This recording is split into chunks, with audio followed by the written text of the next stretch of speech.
ม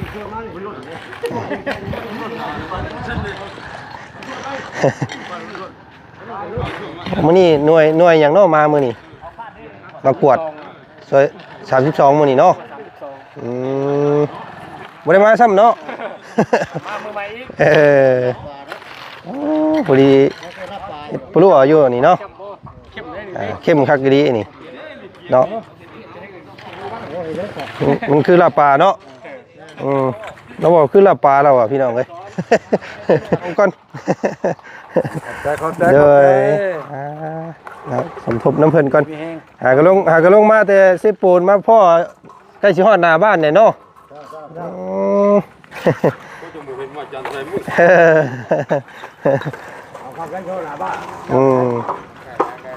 มาฮอดหน้าบ้านมืออื่นฮอดบ่พ่อฮอดว่ามืออื่นฮอดแล้วฮอดแล้วสิห่วมสมทบน้ำอีกเนาะมือโจ๊มือเลยกายละ5เจ้าล่ะตัวลาดกายอันว่าสุดโม่เธอหนึ่งนี่เพิ่นใส่จักอันนั้นพอนี่7 คิวปูนจักกระสอบเนาะพอดีอันนี้อันคือเอามารอบเดียวนี่เนาะได้สำนี้รอบหนึ่งระวังรถเด้อพี่ลูกหลาน2 คน3 คนต่อรถไปเรื่องนี้เข้ากันโดยตอนรถกระตุกอยู่16,800 บาทต่อเจ็บเป็นก้อนต่อรถเที่ยวหนึ่งนี่เนาะเที่ยวหนึ่งซ้ำนี่เนาะได้ประมาณพอดบ่10 กว่าเมตรเนาะ15 เมตรต่อ10,000เท่าไรก็พอว่ากินนี่16,800เนาะซ้ำนี่16,800นี่พี่น้องเนาะ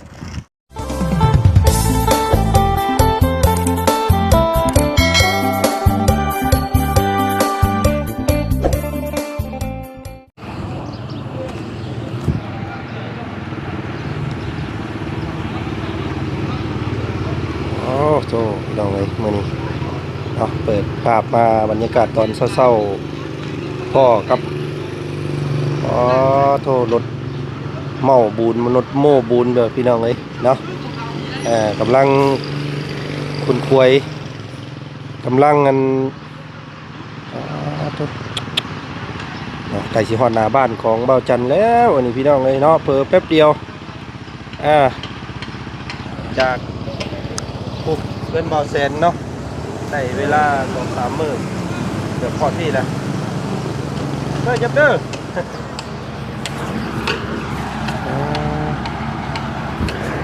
เกือบเอ็ด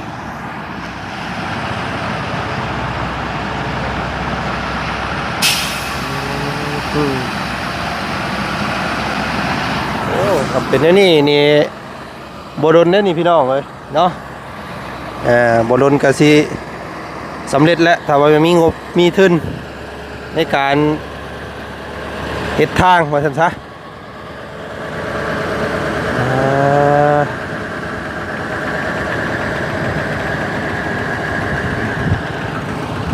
บ้านเฮาก็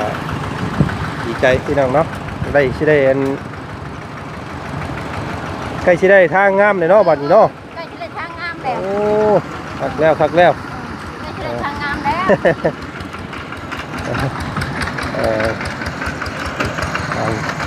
ใส่บาทบ่ยายไม่ใส่บาทไม่ได้ใส่บาทโอ้ฮอดบ่เฮือนเฮามื้อนี้บ่ฮอดดอกเนาะมื้ออื่นบ่โอ้ต้องรอให้ล่างมันแข็งก่อนเนาะตั้งนี่ไปพุ่นแสดงว่ายังบ่ฮอดได้มื้อนี้พี่น้องเลยโอ้เนาะเอามาฮอดบ้านฮอดเรือนเฮาได้จังสิสมทบน้ำเพิ่นมาจันก็ได้พี่น้องเอ้ยเนาะ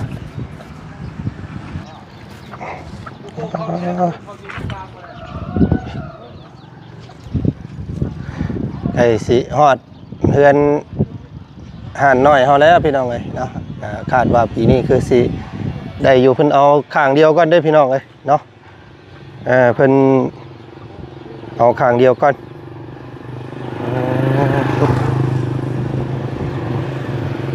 วันนี้อาจจะได้ฮอดนี่มื้อนี้พี่น้องเอ้ยเนาะหลังจากปฏิบัติการมาโอ้เพิ่นเอาข้างเดียวก่อนเนาะเพิ่นบ่ได้เอามาพร้อมกันตอน2พี่น้องเอ้ยอันนี้มีแต่เพิ่นมากวดซื้อเพื่อว่ารถโม่วะเนาะ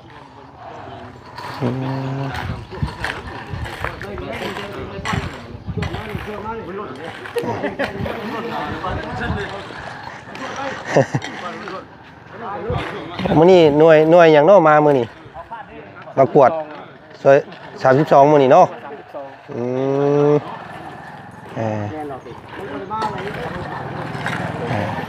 หน่วย32ขึ้นหน่อยใช่เนาะบัดเท่านี้บ่เพิ่นเอามาล่ำซำนี้บ่หรือว่าท่านมาพุ่นแหละอ๋อบอกงูอยู่หมู่ว่าน้ำ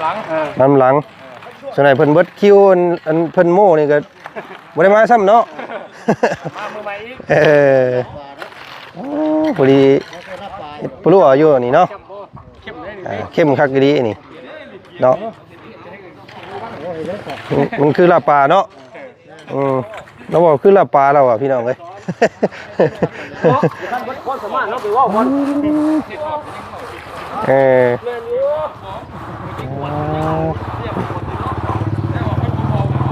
สบายแล้วก็อันง่ายอันทีมนี่เพิ่นเนาะง่ายอันว่าผู้เฮ็ดมันนั่นเด้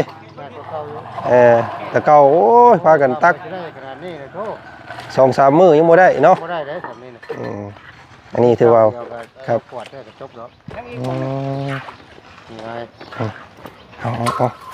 หน่วย35บ่มื้อนี้หน่วย32มื้อนี้เนาะโอ้ใช้เอาน้ำมาให้เพิ่นก่อนก็น้ำมาให้หน่วย32ก่อนเด้อสมทบน้ำเพิ่นก่อนหากระลงมาแต่เซปูนมาพ่อใกล้สิฮอดหน้าบ้านเนี่ยเนาะ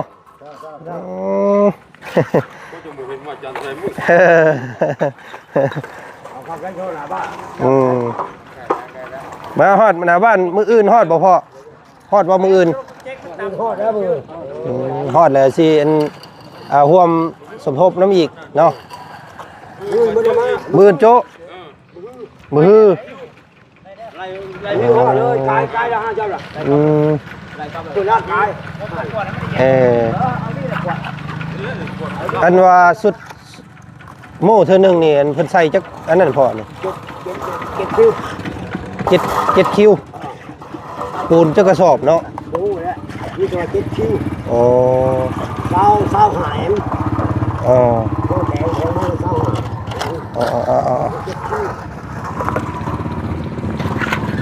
ถือว่าลายเติบได้เนาะโชว์คัน800โดย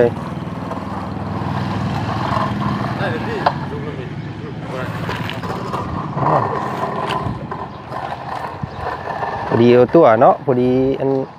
คือลาบปลาคืออันตัวพออันคืออ้ายนั้นเว้าอยู่ดีกินนี่ พอดีอันนี้อันคือเอามารอบเดียวนี่เนาะได้สำนี้รอบหนึ่ง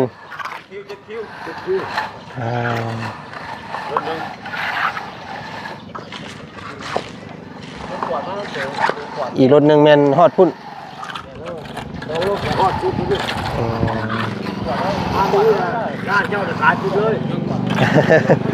แต่ว่ามันต้องได้ยุดมืออื่นเนาะไปมืออื่นโอ้หลายทางไปมันที่หลายเราอ่ะ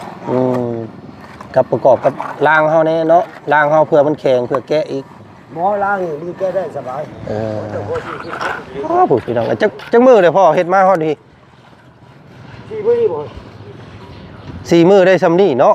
4 มื้อได้ซ้ำนี่ถือว่าไว้ได้นี่พี่น้องเอ้ย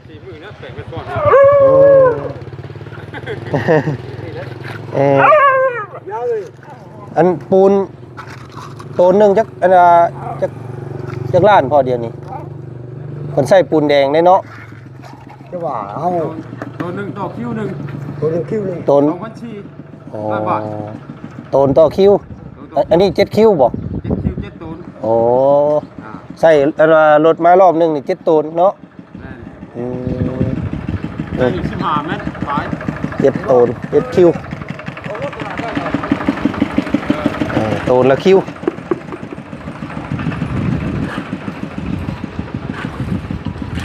รถแสดงว่ารถหมู่มาเทื่อหนึงนี่7โตนเนาะ7โตนกับ100ปลายเนาะต่อโตน100กว่า140กระสอบ140กระสอบได้ซ้ำนี่นี่พี่น้องเนาะ140กระสอบได้ประมาณ เอามาไปรักประกอบเป็นปูนกะได้ไล่เป็นเดือนบาท โดยเอาดูว่าเท่าไรก็ได้ตามนั้น สิสมทบจักโตนก็เอาเป็นเงินมาโนดเนาะ ให้พอเขาที่ได้สร้างมาเป็นนี่เลย เนาะสบายชาวบ้านเฮาขึ้นมาหลายเนาะ ทำนี่หน่วย อืม รวมเนี่ย แล้วคนรถต้นชัย เออ กระเตะเข่าดิ ตายเลยเป็นจุ้ยเลย ตั้งกิโลบินทางเฮ็ดทางนี่พี่ เปิดท่านมาตอนเช้าพี่น้องพ่ออันทางคณะบ้านเพิ่นกำลังกันระดมกันเฮ็ดทางเนาะเอาไปข้างเดียวก็น้อยเนาะอืม ไปก็ได้ พูดละเบิดชาวโมงชาวรถ กลับคืน เช้ารถเดี๋ยวจังมาเอาตัวนี้ไป แม่น เอา แต่ฮอดเพิ่นบ่แต่คนใช้แล้วชาวรถจะมันจะฮอดใช้ อันนี้ได้จักรถแล้วตอนนี้ มาเอาพี่ไปอีกบัดนี้ เห็นรถนี่เลย ตัวนี้แข็งเลยนี่ พ่ออันตอนนี้ได้จักรถเลย เจ็ด เจ็ด เจ็ดรถนี่ คาด ฮอดช่วงหน้าดิ โอ้สำเช้ารถเนี่ยมันอย่างฮอดอันเพื่อน ป้ายขาวพูดแล้ว ฮอดวิทย์เลยน่ะเนาะ จักฮอดใช้นะกะว่าฮอดนู้นนั่นแม่นกลับมาเอาก่อนบ่ให้มันกลายไปพุ่น เออ มันคอยคนยาก เออ กะฮอดนู้นนั่นน่ะมาเอาพี่ไปซะก่อนบัดนี้ อืม แล้วคุ้มกันจังต่อใหม่ ยังนับหนึ่งมาอีกเนาะ นี่เพียงแต่ต่อตัวนี้ไปเลย มันอีกตามงบเฮาเก็บซำนี้กันมันเบิดกับบ่มีผู้ มันเบิดเลยกับปีหน้าพามาอีกเนาะ มันมีผู้ใดประกอบอีกกัน อืม เพิ่มอีกเรื่อย เออ ตัวว่า ลองรถเด้อ ลูกพี่ลูกหลาน2 คน3 คนต่อรถไปเรื่องนี้เข้ากัน โดย ตอนรถรุ่นกระตุกอยู่16,800 บาทต่อเจ็ดก้อน ต่อรถเที่ยวหนึงนี่เนาะ ต่อรถนึง เที่ยวหนึงซ้ำนี่เนาะได้ประมาณฮอดบ่10กว่าเมตรเนาะ 15 เมตร 15เมตรต่อ10,000เท่าใดก็พอเว้ากินนี่ 16,800 16,800เนาะซ้ำนี่16,800นี่พี่น้องเนาะ10 ก่อนหน้าไปเลย ทุกกว้าง3เมตร ความยาว15เมตร ต่อ16,000 ตัว16,800 เดี๋ยว16,000 17,000นะเนาะตีไป17,000ต่อ17,000ตัว โอ้กันไล่ทั้งเล็กทั้ง ใส่ เฮากระตุกอยู่นอก20,000นึงไปแล้วฟังนะ อืม เล็กอีกเขาใส่เล็กแค่ตัวอย่าง เราไม่แห้งได้รถพี่เลย รถไปเลยไปเอาเรา3เยี่ยม 3เดือนเป็น ได้มาตรฐานพี่น้องในบัดนี้เพราะว่าเนาะเพิ่นโม่แบบว่าถูกหลักสูตรเพิ่นแต่ก่อนน่ะมันเฮาชาวบ้านเพิ่นเฮ็ดเองแต่ก่อนเนาะเพิ่นผสมเอง มันก็จะบ่ความเข้มความจางจะบ่ได้เนาะอันนี้ถือว่าถูกหลักสูตรนี่แข็งดีเนาะความเข้มความจางเนาะก็ถือว่าตามสูตรเพิ่น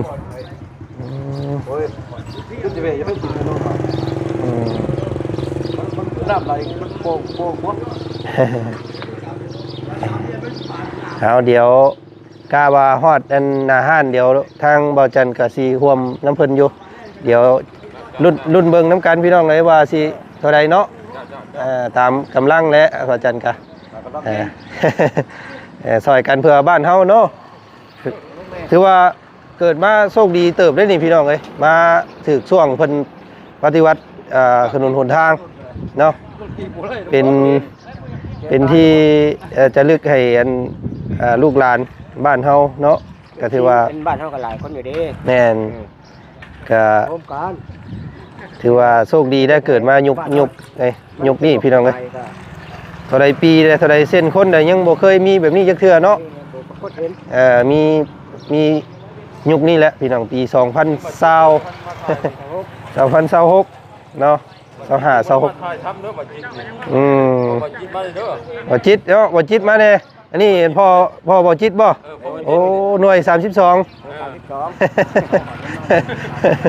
อันหน่วยเฮาหน่วยหยังก่อนหน่วยเฮาหน่วย4ชี้หน่วยเจ้าหน่วยชี้ อ๋อ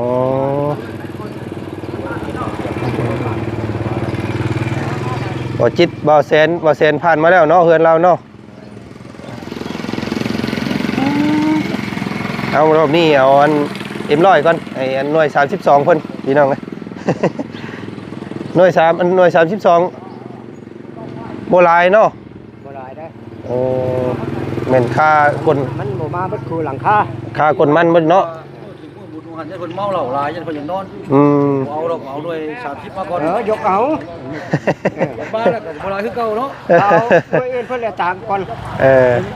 โอ้ยง่ายเลยพี่น้องเอ้ยเนาะมันก็สบายอันผู้มาเฮ็ดเนาะแค่เฮาปรับหน้าให้มันเพียงซื่อ ใครกว่าจะเก่าอยู่ดอก ๆเนาะ จะเก่ายังว่าเฮาคนโม่เองมันเป็นช้า โอ้แต่เก่านี่ได้บ่ซำนี่เนาะเม็ด2เม็ด ว่าสะดวกเติบได้นี่ได้ อืม ใครอยู่ได้ หาคนสะดวกใส่ บ้านนี่แล้วนี่แหละมันสิได้ง่ายมันก็พากันเฮ็ดใช่ไหม หมดคนพากันเมื่อรถ เด้อ เมื่อแล้วบัดรถมาห้องผมมีมวยแล้วมีมาตายกระจายกันเนาะ มีอย่างกระดังนี่ต้องมาทารถมา และมี พร้อมเพลงตัวใดก็เพลงน้ำเฮ็ดน้ำ ปรับหน้าดินเนาะเพิ่นเอาดินมาปรับใหม่แล้วก็แต่ละครัวเรือนต้องได้ขุดคลองอีกได้นี่พี่น้องเอ้ย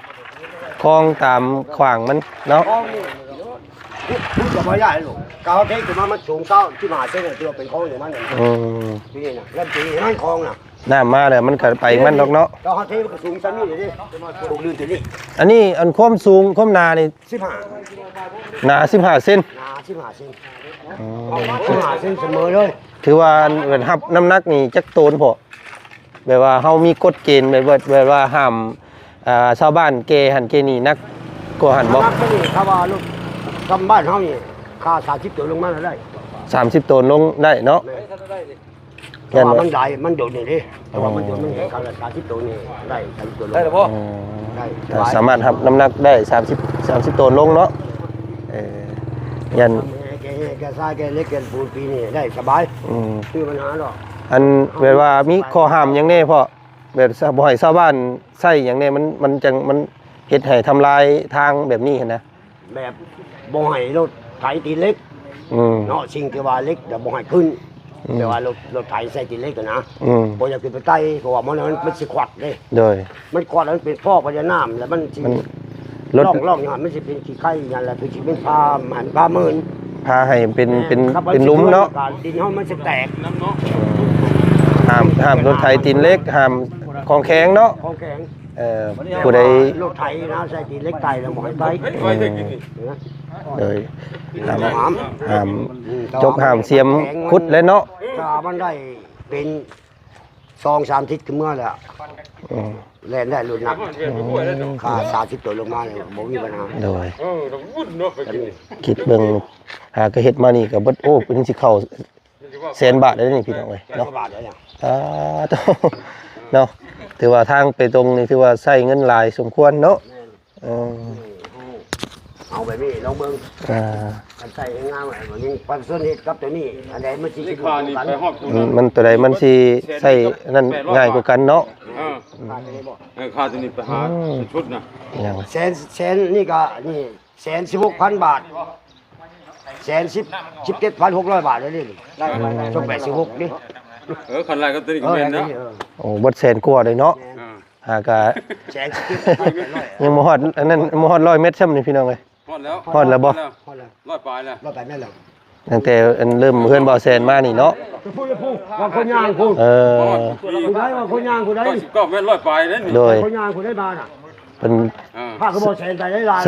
พิ่มนั้นมาอีกเนาะเพิ่มไปพุ่นมาปรับมา ก็แม่นหอนนี่เล่นรอดไปดิ ก็เม็ดไปที่ที่เม็ดร้อยไปนั่นแล้ว เบิดแสนกว่าบาทเนาะเบิดแสนกว่าบาท1,700,000เออ เออ 30 เม็ดบาท30 เม็ดนั่นอยู่เอาพอ12ไปล้างเลย33 เม็ดต่อมือ กันได้เฉพาะทำนี่ขมือดีแล้ว ก็ได้ของมือเขาก็จะได้ให้ของมือบัดนี้วันวีตามคิวของรถเพิ่นมาให้เฮาจน เพิ่นก็มีหลายหมองไปเนาะ นัดให้เฮาคิวรถ เมืองเป็นร้อยรถ โอ้ มันไปตามนั้นมันยาก อ๋อ ถ้าเฮาเฮ็ดต่อเรื่องของมือก็โยก มือในบ่ว่ายันไว้มันคาเด้อเอา ได้ยุดอีกแล้วมืออื่นเนาะมืออื่นนี่ได้ยุดอีกน้ำเนาะทางโอ้ดีอกดีใจแทนพ่อแม่ประชาชนบ้านโคกใหญ่พี่น้องเลยเนาะได้ถนนหนทางใหม่เนาะได้เที่ยวสะดวกสบายอย่างน้อยภายในตัวบ้านก็ยังดีเนาะมันจังบุคคลพี่น้องเลยมันจังบ่มีมลพิษเนาะผู้ใดสัญจรอยู่แถวบ้านนี่ก็เล่นช่วงนี้มันก็ควันว่าซั่นซะขี้พุ่นขี้ไง เอาดอกกับพี่น้องเลยมาอีกรอบหนึ่งนี่สำเร็จฮอดพี่เนาะก็ถือว่าโอ้ยได้ยาวได้มือนี่พี่น้องเลยได้เกือบ30-40 เมตรเนาะเกือบ3 เมตร 30 เมตรเกือบ40 ชุดตัวนี้ก่อนมาอีกรอบนี้พอดีชุดตัวนี้ โอ้ยเนาะได้ซัมเมอร์ซัมนี่นี่โอ้ยไวได้นี่เนาะ บาทเม็ด เนาะดีใจนะบ้านเฮาเลยเอาไว้พี่น้องเด้อเนาะบ่ได้เบิ่งชมอยู่ในตอนนี้ก็พี่น้องเอ้ยเนาะอยากร่วมสมทบงบในการสร้างทางเข้าบ้านโคกใหญ่บ้านของสายบุญหลายคู่หลายคนเนาะก็ยินดีเนาะทางบ่จันก็สิร่วมน้ำเพิ่นคือกันเนาะสิเมื่อขอเงินเมียก่อนเนาะเมื่อเบิ่งเข้มคักดีเพิ่นเฮ็ดเนาะ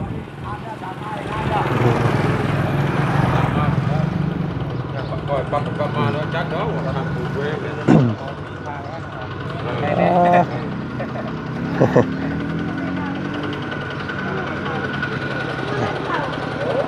ไทย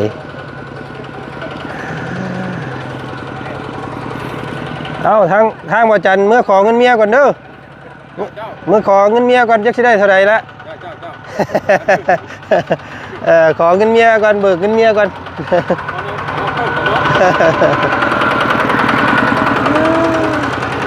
สิได้อยู่ดอกจักโตนจักใดเนาะเดี๋ยวลองเบิ่ง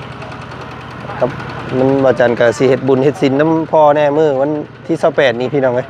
เนาะก็เฮ็ดไปสมทบหลายอย่างนะ ผมก็เลยไปเรียกไป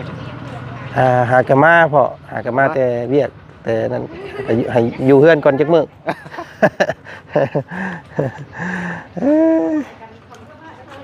ไปแล้วครับจิต ออกแล้วบ่ ไปบ้านแม่เฒ่านั่นเป็น พี่น้องไง ตัวตั้งเรื่องตั้งมาครับ เดี๋ยวนั่นแหละเดี๋ยวมืออื่นเพิ่นหยุดเนาะมือฮือฮอดหน้าบ้านมือฮือฮอดหน้าบ้านเดี๋ยวก็สิร่วมน้ำเพิ่นแล้วกันพี่น้องไงมื้อนี้มามอบน้ำดื่มเครื่องดื่มเนาะ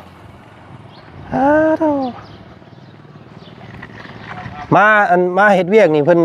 เบิดมื้อเบิดเช้าแล้วนี่ได้เนาะมื้อเนาะ ถ้าแล้วนี่แหละ อ้ายซะ มาเบิด2รถนี่นะมารถหนึ่งก็ยังอีกรถ มากวดมาปั๊บน่ะให้มันได้แล้วก็กลับเนาะมื้อนี้เดี๋ยวคนใช้ให้คนหลาย มันก็มาถอกกับบ่เปลืองแห้งเนาะพ่อแม่พี่น้องเพิ่นมาเฮ็ดสบายขึ้นโอ้พี่น้องไอ้ปีนี้เนาะพัฒนาหลายทางคณะบ้านเพิ่นปีนี้เพิ่นคำนึงถึงเงินเหือแห้งสมาชิกบ้านยันลูกบ้านเมื่อย ใช้ขึ้นหลายหน่อยนึงเนาะ แม่น อยากใช้งบหลายแล้วมันสบายเด้ถ้าเฮาเฮ็ดแบบมันคือเฮาว่าเมื่อยแต่ว่าได้หลายแต่ว่าพ่อแม่พี่น้องเมื่อยแต่ว่าตรงนี้พ่อแม่พี่น้องบ่เมื่อยแต่ว่าอาจจะได้ลดน้อยลงเนาะก็ได้อย่างเสียอย่างและทุกสิ่งทุกอย่างพี่น้องเอ้ยมันดีอย่างเสียอย่างเบิดเนาะบ่มีหยังสมบูรณ์แบบได้ดีอย่างหนึงก็เสียอย่างหนึงว่าซั่นซะเนาะเอาเดี๋ยวสิลองเบิ่งเนาะพี่น้องเอ้ย15 เมตรต่อ 16,000 เนาะ800 บาทเท่ากับเม็ดหนึ่งต่อ1,600เนาะโอ้พี่น้องเอ้ยเม็ดหนึ่งตีใส่เม็ดหนึ่งกว้าง3 เมตรเนาะยาวเม็ดหนึ่งเม็ดคูณ3พี่น้องเอ้ยเม็ดคูณ3 เมตร1 เมตรคูณ3 เมตรต่อ 1,000 2,000 เนาะต่อ 2,000พี่น้องตีเบิ่งก็โอ้ตัวสว่าใส่งบหลายสมควรเนาะพี่น้องเนาะจังได๋ก็สู้ๆทางบ้านเฮาพี่น้องให้ความงามของหมู่บ้านเนาะเพื่อลูกหลานอนาคตได้ไปสะดวกสบายเนาะก็โอ้ดีใจพี่น้องทางประจันก็เดี๋ยวสิร่วมสมทบน้ำเพิ่นสิขอเงินเมียมาเสียค่าปูนน้ำเพิ่นก่อนพี่น้องเอ้ยจักสิได้จักสอบแล้วเนาะ